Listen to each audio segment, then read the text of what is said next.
Hi, I'm Dr. Dan Mills, and you're watching Plastic Surgery Channel.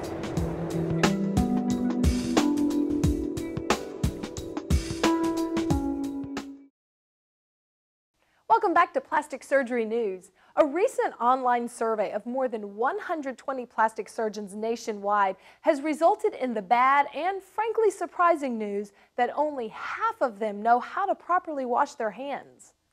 You heard that right.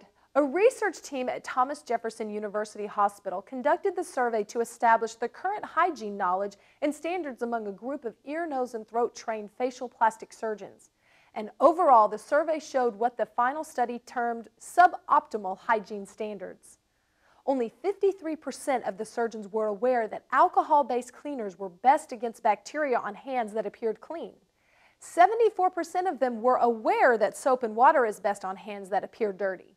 But only 42% of the surveyed surgeons knew the correct answer as to how often they should clean their hands during an operation, which is before and after having contact with a patient and before and after wearing examination gloves. Proper hand hygiene is crucial since it is the best way to prevent the spread of germs and infection in any hospital setting and certainly during facial surgery. The low survey results do indicate that correct standards aren't being met, and the reason may include misinformation, a lack of time among surgeons, a shortage of sinks, and possibly aversion to chemicals that irritate skin. The research suggests that hospitals provide written guidelines and easily accessible cleansing products and monitor hand washing practices. Interestingly, this is already the standard at all accredited surgery centers and hospitals. What is not clear from this study is whether the lack of knowledge in hand-washing trivia actually translate into any problems with the surgical procedure. The infection-related complications in facial procedures is exceedingly low.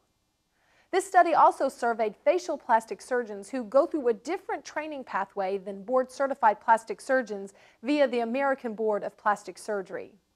We spoke to Dr. Jeffrey Keys about data on hand-washing from board-certified plastic surgeons.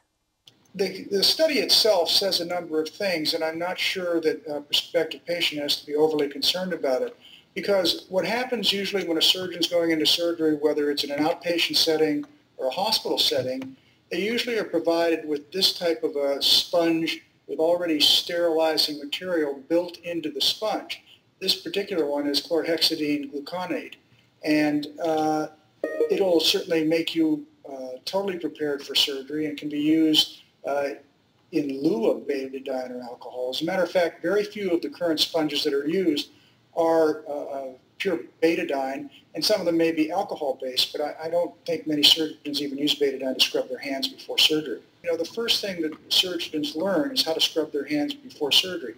Not just surgeons, but nurses and anybody who's going to be in the operating room. So whether or not a surgeon's board certified doesn't really establish whether he's learned how to wash his hands well. That's just part of training for any surgeon. The idea of a surgeon's hands being dirty might be construed to mean that the surgeon has had a previous operation that he's performed prior to the scrubbing for a next operation. And of course, in those circumstances, it would be necessary to really give a good scrub. And that's true after patient contacts too. So that portion of the article makes great sense. It's just that in today's environment, these prepackaged scrub sponges are really what most people are using. Meanwhile, a breakthrough study reveals that cosmetic surgery can take away the pain of migraines for headache sufferers and take away a few wrinkles at the same time.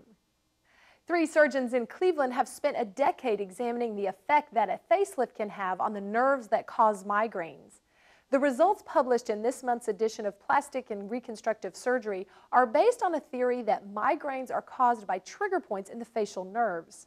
The original study, led by Dr. Bahman Gairan, included 75 people who suffered migraines. They were first given Botox injections in various parts of the face and neck to show the surgeons how the trigger points responded to a facelift.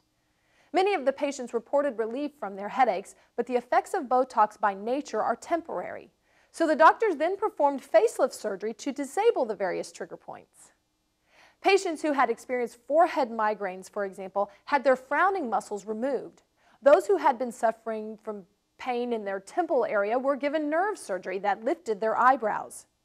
We asked Dr. Gairan to explain the study's findings. It's just part of the studies that we've been doing for almost a decade to prove the efficacy and safety of this operation. It included a placebo type sham surgery arm to provide more scientific evidence that it really is effective, and also take away that perception that perhaps the improvements that we have seen from the other studies were related to the placebo effect. So this study shows that by removing those trigger points, actually we can render the patients symptom-free most of the time. Obviously not all the time, but the majority of the patients had at least 50% reduction in severity and frequency of migraine headaches. A year after these surgeries, more than half of the patients reported complete relief from migraines, and many others reported a heavy reduction of migraine symptoms. Currently, more than 400 people have successfully undergone this treatment, though medical advisors are saying it should be reserved for migraine patients who have exhausted all other options. It's time for a quick break, but we'll be right back with more plastic surgery news, including a less expensive and less painful way to look younger. We'll be right back.